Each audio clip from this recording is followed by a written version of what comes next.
أعزائي الأساتذة، سيدة المديرة، أبنائي الأعزاء، لي شرف اليوم أن أكون بينكم.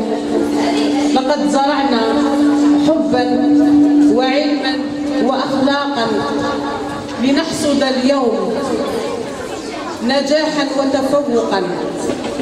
أبنائي الأعزاء، أنتم اليوم ظهور هذا الحفل، تستحقون التتويج والتشجيع. لكم منا كل تشجيع، فأنتم تستحقون ذلك.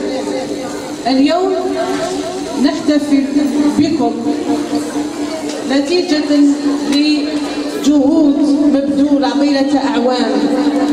لقد كنتم في المستوى المطلوب، كما أشكر الأساتذة وعلى رأسهم سيدة المديرة على كل المجهودات المبذولة من طرفهم، وشكرا. أتمنى لكم التوفيق إن شاء الله.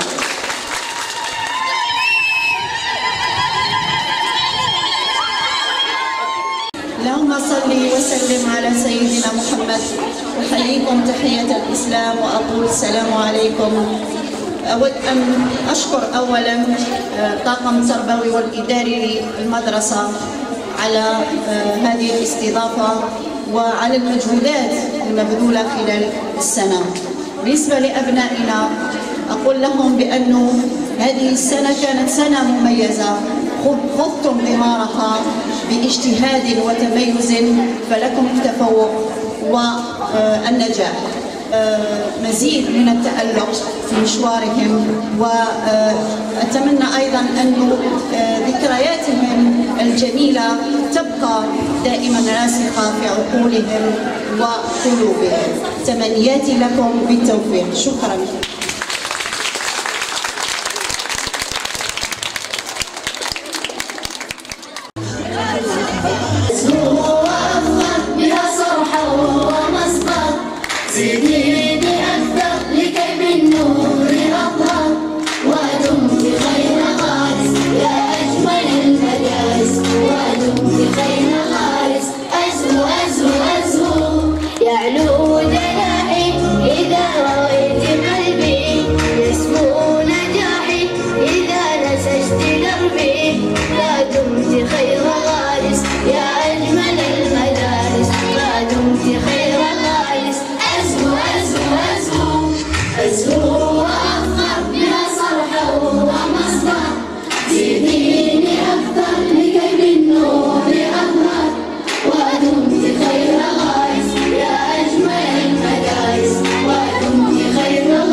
الشمس شهدت والسماء بعطفهم، والقمر يشهد والسحاب مؤيدا، والله يشهد لا أبالغ مطلقا، هل مثل ربي في الشهادة شاهدا. يا ربي تحفظ والدي كلاهما، واجعل لهم من حوض طه موردا، واكتب لهم حسن الختام، واجعل إلهي رميهم مسددا. وأساتذتي لا أنساهم، لولاهم ما أصبحت طبيبا أبدا.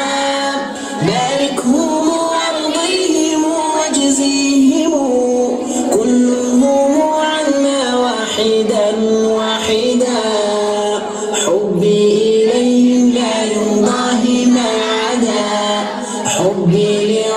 وجودي